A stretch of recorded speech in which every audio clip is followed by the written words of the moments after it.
Jadi airnya ini yang sisa pupuk atau mungkin droplet dari pestisida ini bisa masuk ke lahan saya seperti itu. Nah, sebelum saya menginjak ke sana, kita bisa menyatukan visi dulu ya, kira-kira ini yang kita anggap dengan yang organik itu seperti apa sih? Yang paling simpel ya bagi saya atau teman-teman mungkin kita mencoba bertani, menggarap lahan dan menggunakan bahan-bahan dari organik, bahan-bahan organik ya. Semua tetap bahan kimia Pak, tapi organik, yaitu dari yang kita ambil dari buah-buahan atau sayur-sayuran, tapi tetap nanti kalaupun masuk kategori kimia organik seperti itu. Nah, bahan-bahan yang ini yang kita manfaatkan ini sebenarnya berasal dari sekitar kita, entah itu limbah dari sayur-sayuran, kemudian limbah dari buah-buahan, dan itu yang kita proses. Tapi yang paling bagus selain untuk pupuk-pupuk cair, maka tentunya akan ada kompos, Pak. Kompos paling bagus kalau kompos dari kotoran hewan ya. Cuma karena kebetulan di tempat saya ini keterbatasan komposnya ini dari Kohe, maka untuk saat ini saya belum menggunakan Kohe, tapi ke depannya saya sudah mengadakan pembicaraan dengan produsen kompos dari Kohe kambing atau Kohe sapi, nanti akan kami gunakan di sawah saya ini. Kemungkinan tahun depan baru bisa kita proses. Jadi apakah organik itu berarti saya mendeskripsikan adalah bahan-bahan yang saya gunakan ini berasal dari alam, ya. Saya kembalikan ke alam lagi seperti itu. Nah, next ya. Untuk nextnya bisa dari sini Pak atau gimana Pak? Ya, oh, sudah. Bisa ya. Baik. Nah, kalau kita berbicara kendala ini banyak sekali Pak. Tapi menurut saya kendala yang terbesar adalah dari saya sendiri dulu Pak. Jadi saya harus bisa mengalahkan diri saya dulu Pak. Karena ketika memulai pertanian model organik ini yang jelas adalah ribet Pak. Tidak praktis seperti konvensional karena kalau organik ini saya mengolahnya artinya ketika saya mulai pemupukan itu juga harus menggunakan pupuk cair dan itu saya memupuknya atau saya menyemprotnya 5 sampai Halo. Halo. Halo. Halo. Ya, lanjut. Ya. Jadi dikatakan ribet karena memang setiap 5 sampai 7 hari ini saya melakukan penyemprotan, Pak. Jadi makanya sampai teman-teman di sawah itu ngomong, Pak, setiap hari kok gendong semprotan gitu, Pak. Jadi memang setiap hari untuk tahap awal memang saya sengaja tidak menggunakan tenaga kerja, Pak, karena saya ingin mencoba dulu seperti apa rasanya menjadi seorang petani, bagaimana melakukan penyemprotan dan apa yang akan muncul atau yang bisa saya amati dari proses pertumbuhan padi itu. Karena saya pernah mencoba sekali dengan menggunakan tenaga kerja itu, saya lihat tidak efektif karena untuk luas 1.400 meter persegi itu dia habis hanya 1 tangki. Sementara kalau saya menyemprot luasan 1.400 itu saya bisa habis 4 tangki. Jadi ini jumlah yang cukup banyak berbeda.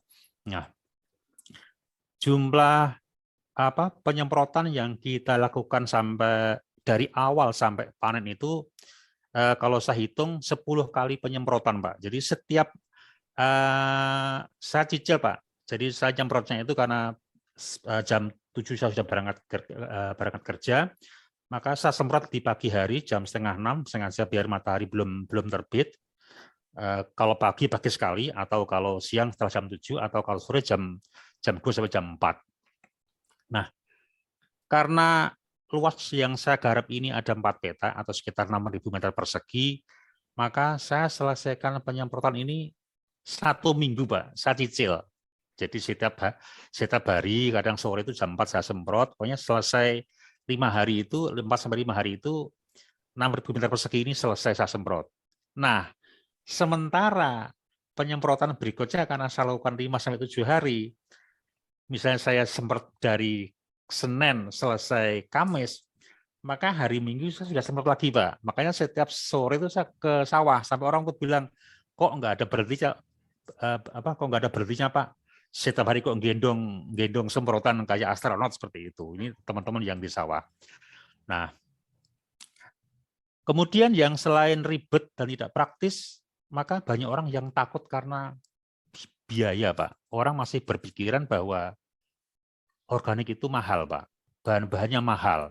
Menggunakan pupuk yang khusus yang mahal yang tidak bisa dibuat sendiri, harus beli. Nah, itu hal itu yang saya sampaikan ke teman-teman ke petani bahwa faktanya tidak seperti itu. Kita bisa menggunakan bahan-bahan yang ada di sekitar kita, bisa kita proses, tinggal kita mau repot apa tidak seperti itu. Karena yang saya lakukan sendiri bahwa ketika saya membuat pupuk ini, prosesnya yang paling cepat 7 hari, yang paling lama sampai 3 bulan, Pak. Ini seperti yang saya buatnya. Nah, kemudian adalah bisa saya katakan masih banyak yang tidak tahu tentang organik itu, Pak. Tentang bagaimana bertani organik itu. Karena memang sampai saat ini di tempat saya pun juga tidak ada penyuluhan ataupun tidak ada masukan dari petugas PPL, Pak, ayo menggunakan organik pun tidak ada. Tapi yang ada adalah yang ditawarkan adalah pupuk-pupuk yang sintetis seperti model menggunakan produk-produk urea, kemudian NPK dan sebagainya. Jadi semuanya di tempat saya ini bisa saya katakan saat ini masih 95% menggunakan pupuk kimia, Pak. Ada sebagian kecil orang yang mulai mencoba melihat ketika saya mencoba menggunakan sistem organik ini, sudah mulai ada yang tertarik, mau mencoba mengikuti. Nah, kenapa kok mereka mau mengikuti? Komentar mereka adalah ketika melihat padi saya itu warnanya kuning dan bulirnya itu terasa keras. Itu orang-orang mengatakan, Pak, padinya kok bagus ya, Pak. Itu komentar dari orang-orang yang di sawah seperti itu. Dan kemudian mereka juga tahu bahwa saya tidak pernah memberikan pupuk kimia, dan mereka juga tahu ketika saya nyemprot, saya tidak pernah pakai masker. Kemudian yang berikutnya adalah di sawah saya tidak tercium bau pestisida sama sekali.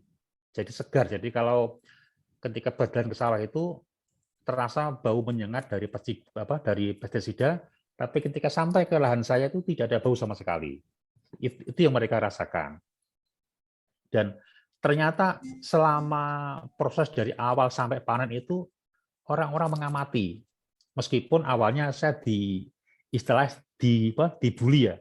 Alah, nanti itu pasti tidak keluar hasilnya seperti itu. Itu teman-teman seperti itu. Pasti tidak keluar hasilnya. Gimana bisa bulir terisi yang tidak ada pupuk. Tidak ada pupuk dasar atau tidak ada pupuk yang untuk pengisian seperti itu, Pak. Tapi saya cuek aja lah. Saya cuek aja. Ya tinggal saya sampaikan, ya nanti tunggu aja tanggal mainnya saja seperti itu. Nah, ketika proses itu berjalan, ternyata yang saya rasakan dan juga yang diamati oleh teman-teman di sawah adalah padi saya itu tidak ada yang roboh sama sekali. Jadi pada waktu itu anginnya cukup kencang, nanti ada fotonya juga. Sawah saya seluas 6.000 meter persegi itu tidak ada yang roboh sama sekali, Pak. Jadi tetap tegak semuanya. Sementara yang di sekitar saya itu pada roboh. Nah, ketika padi itu roboh, ini akan jadi problem bagi mereka. Karena mereka harus naleni, harus diikat biar bisa berdiri. Dan yang problem selain keluar biaya untuk ngikat padi itu adalah harganya pasti jatuh, Pak. Apalagi ketika di lahan itu masih ada airnya, maka potensi terburuk adalah nanti berasnya tidak bisa putih, pasti warnanya akan kecoklatan. Itu ketika padi kondisi rubuh ke lahan dalam waktu yang lama. Misalnya seminggu pun sudah akan terlihat hasilnya, baunya sudah mulai terasa bau-bau busuk seperti itu. Nah, berhubungan selanjutnya adalah memulai organik ini, Pak, pasti muncul ketakutan. nanti ini hasilnya berapa sih? Ada hasilnya enggak seperti itu. Nah, cuma kebetulan saya ini tipenya orang yang nekat, siap ngambil resiko. Kalaupun toh gagal, biarlah gagal, sawah-sawah sendiri aja kok. Paling rugi paling 3 atau 4 juta. Biar kalau hancur biar hancur, tapi paling minimal saya tahu, minimal saya mengalami sendiri bahwa bertani organik itu seperti ini, seperti itu. Jadi memang sengaja saya coba berani berubah total dan siap mengambil risiko gitu. Dan ternyata di usia 80 hari itu padi saya sudah mulai sudah tua, Pak. Sudah kuning, sudah berisi, mengejar padi tetangga saya yang lebih cepat 2-3 minggu, Pak. Jadi ternyata usianya harusnya bisa panen harusnya panen antara 90 sampai 100 hari. Saya hitung dari tanggal tanam itu saya panen di hari ke-86, Pak. Karena ketika saya ke sawah, kebetulan seminggu terakhir saya tidak ke sawah itu sawah saya sudah habis, Pak. Jadi tinggal tinggal lahan saya yang masih utuh. Wah, ini kalau saya biarin bisa diserbu burung-burung nih, Pak. Akhirnya hari ke-86 itu saya panen, Pak. Saya panen dan dari dua lokasi itu kebetulan lokasinya ini berbeda, itu hasilnya berbeda, Pak. Karena memang kebetulan lahan yang satu lebih kecil, yang satu lebih besar. Yang satu lahan itu hanya dapat 1,52 ton, yang satu lahan dapat 1,9 ton. Total 3,4 ton. Lebih sedikit daripada teman-teman yang menggunakan pupuk kimia sintetis, Pak. Ini fakta real. Nah, selain itu teman-teman di kampung juga hal yang menjadi problem adalah mereka juga tidak tahu. Artinya kalau saya nanam organik dengan cara perawatan yang jelimet seperti ini, nanti kalau dijual harganya berapa, toh nanti di kampung akan dihargai sama dengan produk yang biasa. Sehingga teman-teman di kampung ini masih malas untuk beralih organik. Ini adalah kendala yang saat ini ada di lapangan. Nah,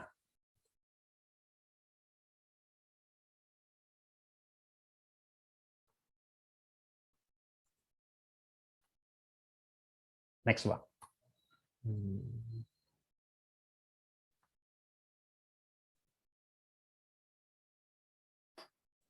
Oke.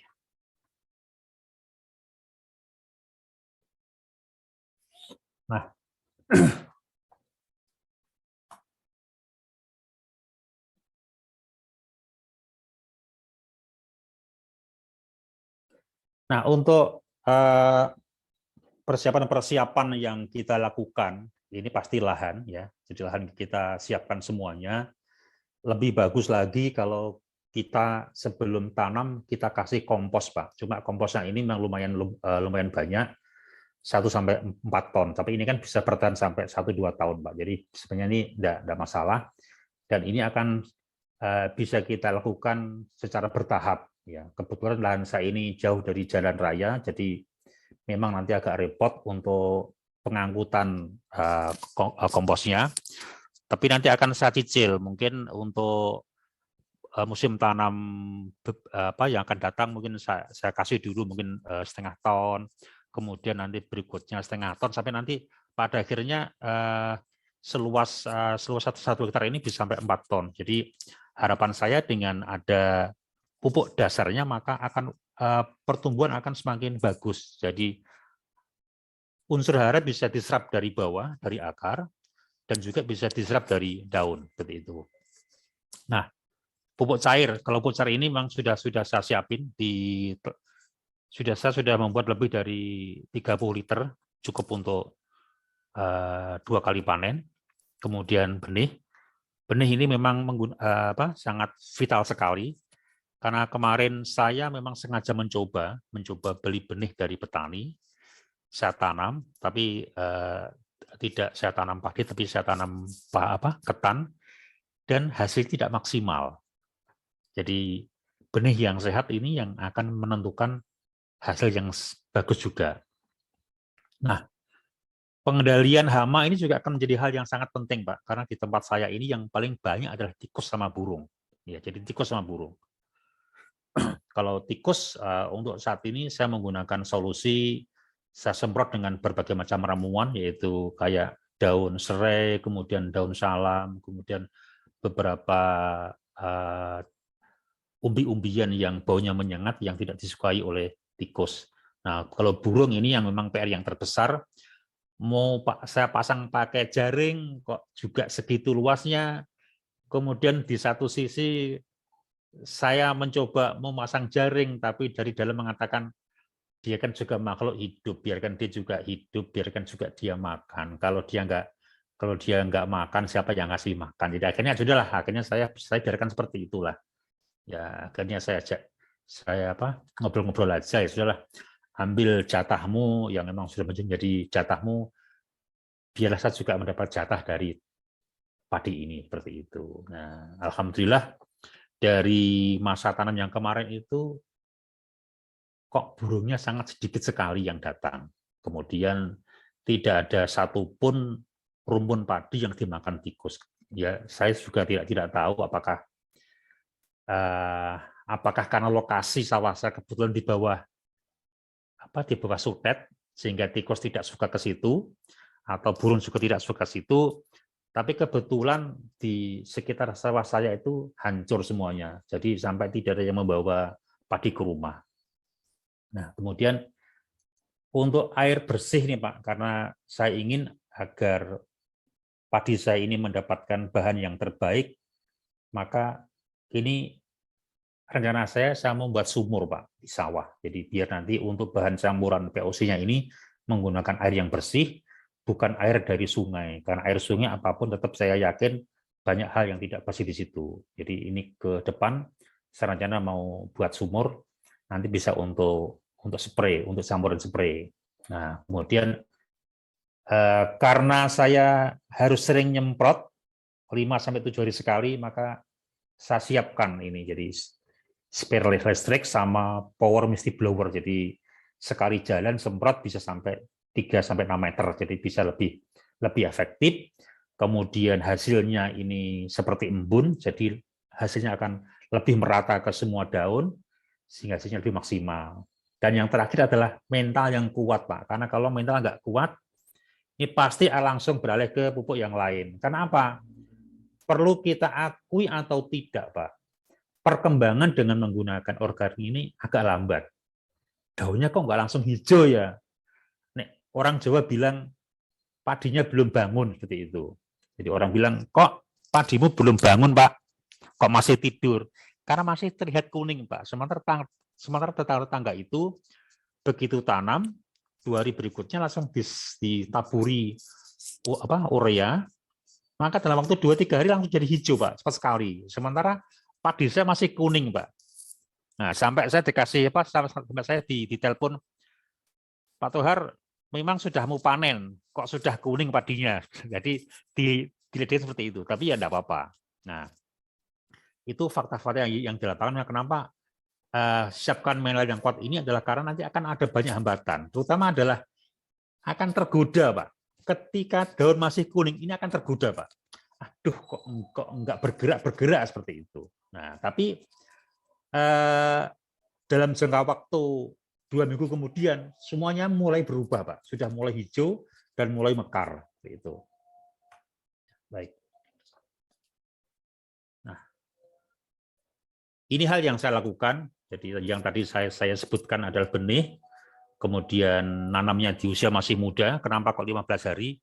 Karena ketika 15 hari, nanti dia akan cepat sekali memecah akarnya. Nah, yang nomor 3 ini adalah kebetulan saya orang yang pertama yang membuat menggunakan jajar legowo. Juga diketawain, Pak. Kok nanamnya kok jarang-jarang seperti itu. Ini juga diketawain. Tetap saya nekat aja, karena saya hanya mengamati bahwa padi yang dekat dengan pematang itu lebih besar. Karena apa ternyata? Kenapa? Karena mendapatkan udara yang cukup dan juga mendapatkan matahari yang cukup. Nah, makanya ini mulai saya terapkan jajar legowo dengan sistem 4-1. Jadi 4 tanaman, 1 jalur untuk nyemprot atau untuk jalan. Jadi jaraknya 20-20 cm, kemudian jarak untuk jalan 40 cm, jadi 4-1. Jadi kalau dilihat Pak, itu masih seperti jarang-jarang tanamannya. Tanaman segitu apakah ada hasilnya? Nah, tapi ternyata setelah usia 30 hari ke atas itu mulai nutup jarak yang 40 cm tadi itu. Nah, kemudian nanam benih juga sangat potensial. Nggak usah dalam-dalam, cukup 3 cm aja ditekan gitu, karena kalau terlalu dalam juga akarnya juga susah untuk berkembang. Jadi cukup 2-3 cm ditancapkan aja, nanti akan cepat berkembang. Nah, kemudian yang kelima adalah pupuk yang tepat, waktunya, jenisnya juga dosis. Nah, yang keenam adalah pengairan, dan terakhir adalah gulma, Pak. Nah, gulma ini menjadi PR yang terbesar, Pak. Karena sampai sekarang saya belum menemukan cara yang praktis untuk mengatasi gulma selain dicabut, Pak. Nah, sementara kalau dicabut ini biayanya mahal, Pak. Per orang per hari 60.000 sampai 70.000. Nah, kalau untuk luas lahan 1 hektar itu bisa sampai 3 atau 4 hari, biayanya bisa sampai 1,2 juta untuk sekali nyabut rumput, Pak. Nah, sementara teman-teman yang lain dibelikan obat herbisida, sekali semprot, selesai, Pak. Paling banyak 100.000 sudah selesai itu. Nah, ini juga tantangan yang berat bagaimana cara mengendalikan gulma ini. Seperti itu. Nah, jadi ini proses yang saya lakukan, Pak. Jadi ada 10 kali penyemprotan dari usia 1 hari setelah tanam, 14 hari, 21 hari, sampai 70. Nah, 1-5 ini sangat penting sekali, karena kalau salah penanganan, maka anakannya sedikit, Pak. Karena saya tidak tahu awal-awalnya, maka anakan saya ini maksimal di angka 16, Pak. Jadi sedikit sekali. Jadi harusnya kalau yang bagus bisa sampai 30 atau 40 anakan satu rumpun ini. Tapi karena ketidaktahuan saya, maka anakan yang di saya ini maksimal itu 16 seperti itu. Nah, kemudian yang tidak kalah penting adalah mulai fase bunting, Pak. Bunting ini berarti di usia 42 hari ini persiapan ngepiarnya bulir. Jadi ini saya semprot 2 kali. Nah, semprot 2 kali ini saya menggunakan pupuk yang saya sebut dengan pupuk bakteri jantan sama betina. Jadi bakteri betina ini biar dia bunting dulu, yaitu di 42 hari ini, saya dengan komposisi 9 bagian itu bakteri betina dan 1 bagian bakteri jantan. Jadi di dalam 1 tangki itu saya sempat menggunakan ramuan itu sebanyak 100 sampai 200 mili per tangki. Nah, setelah bunganya keluar, ya, jadi ini setelah itu saya semprot 2 kali, saya biarkan, begitu bunganya keluar, saya semprot lagi dengan menggunakan bakteri jantan dan betina dengan komposisi terbalik, bakteri jantannya 9 bagian, bakteri betinanya 1 bagian. Nah, manfaat lain dari penggunaan bakteri ini adalah nanti di bulirnya itu kulitnya tipis, padinya tebal.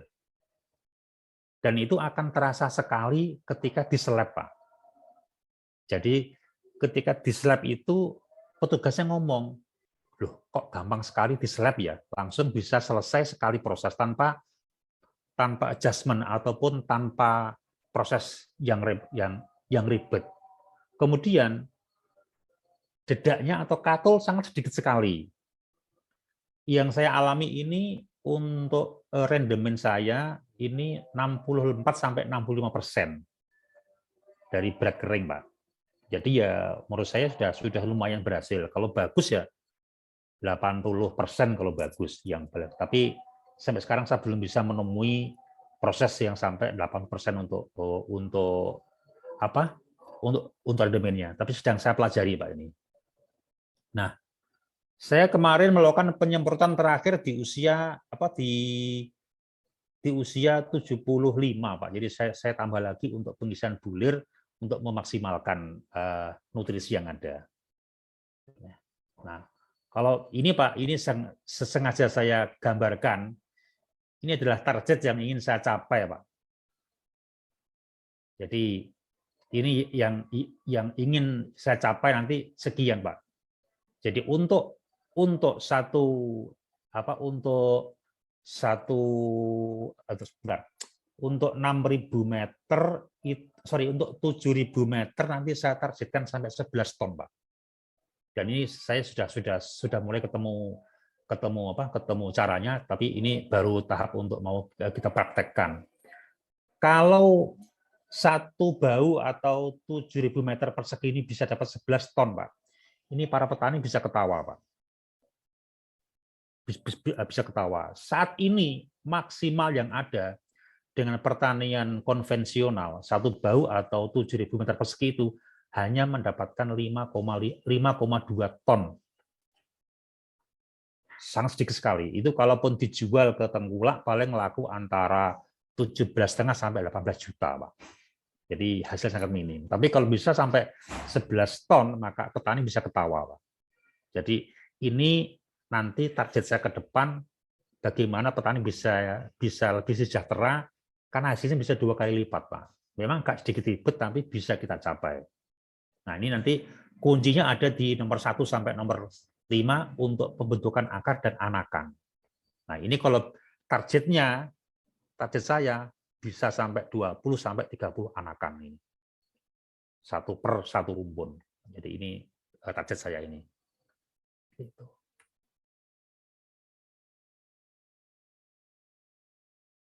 Nah, ini biaya yang sudah saya keluarkan, Pak. Jadi kemarin saya mencoba untuk menggarap 7.000 meter persegi ini, hasilnya sekian, Pak. Jadi biayanya cukup tinggi juga, sekitar 7,35 juta. Kemudian padinya dijual dengan harga 17 juta, Pak. Ini kalau ini kita jual di kampung ya, Pak, seperti ini. Nah, sebenarnya biaya yang kita keluarkan ini hampir sama dengan konvensional, Pak. Hampir sama. Hanya saja kalau pertanian konvensional tidak repot untuk nyemprot, Pak. Tidak repot untuk nyemprot, tidak repot untuk mengatasi gulma, ya. Jadi mereka hanya melakukan 2 kali pemupukan di awal antara 7 sampai 9 hari tanam, sama di usia 30 hari aja. Jadi hanya 2 kali pemupukan, selesai. Setelah itu mereka bisa duduk-duduk sambil jagung, sambil ngerokok di pinggir sawah itu aja. Sebenarnya kalau saya setiap minggu masih nyemprot, Pak. Itu yang menjadi tantangan. Makanya ke depan saya berpikir bagaimana caranya menciptakan penyemprotan yang efektif ke depannya seperti itu. Jadi ini.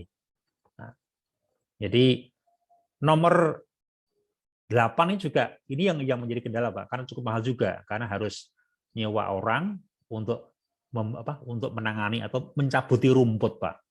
Dan hasilnya tetap tidak bisa maksimal, Pak, karena yang namanya orang kerja itu yang penting kadang hanya bagian atas yang dicabut, tapi bagian bawah tidak bisa dicabut. Jadi tetap selesai dicabut jarak seminggu ya tumbuh lagi, seperti itu. Nah, problemnya, tantangan terbesar adalah nanti 1 sampai 3 kali panen hasilnya pasti tidak bisa banyak, Pak. Istilahnya namanya masa transisi ya, Pak. Masa transisi, proses pengolahan tanah seperti itu. Jadi hasilnya tidak akan sama.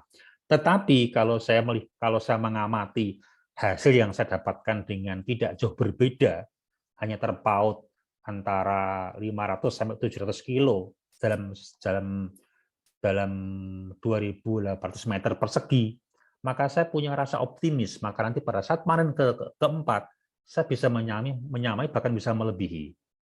Apalagi nanti setelah ada penambahan kompos atau kohe, itu nanti pasti akan ada banyak pengaruh pada hasil pertanian. Karena kemarin hasil sedikit karena saya murni menggunakan penyemprotan saja. Nah, jadi untuk satu lahan ini maka yang kita butuhkan antara sekitar 7,3 sampai 7,5 juta lah Pak, biaya yang kita keluarkan untuk seluas 7.000 meter persegi ini Pak. Hasilnya hanya 4,2 ton ini Pak, yang kemarin yang kita dapatkan. Kalau dibagi rata-rata cuma sekian. Memang belum mengembirakan, tapi minimal dari cara yang sederhana ini hasilnya sudah terlihat. Apalagi kalau dikelola dengan cara yang lebih baik lagi, dengan pupuk yang lebih berkualitas, atau mungkin dengan cara lain yang lebih praktis, lebih efisien. Hasilnya akan lebih nampak terlihat.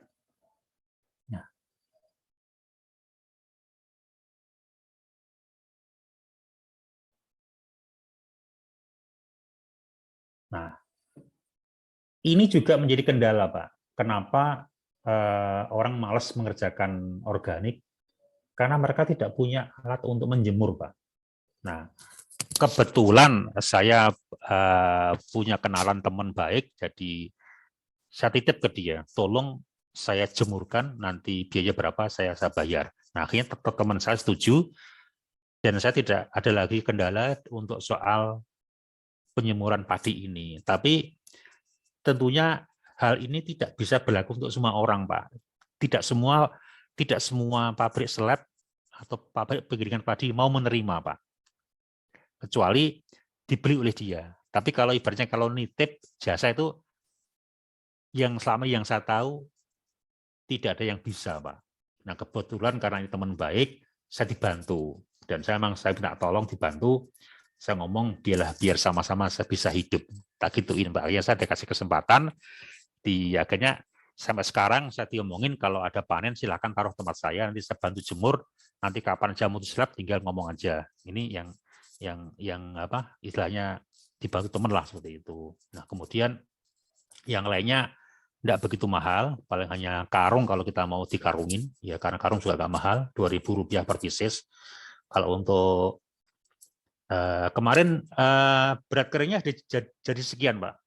Kemarin yang saya dapatkan ini, ya dari 4.000 berapa kemarin? 4, sekian, jadi sekian telah kering, Pak. Telah kering jadi sekian ini. Jadi beras bersih jadi sekian, 2,7 ini. Kemudian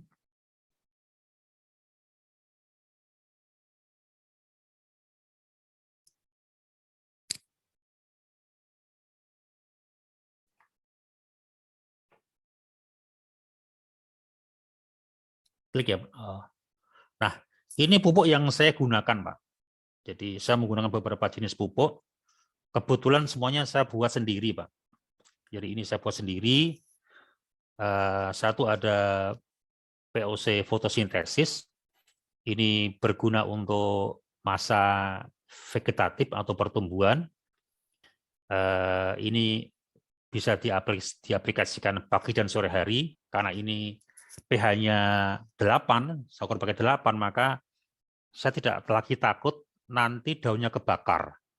Jadi sudah saya cek pakai pH meter, ini pH-nya 8, Pak. Jadi langsung saya pakai di dalam satu tangki, ya kadang ngukurnya pakai roso, Pak Man. Jadi teman-teman saya pakai roso, ini mau saya kasih berapa ya gitu.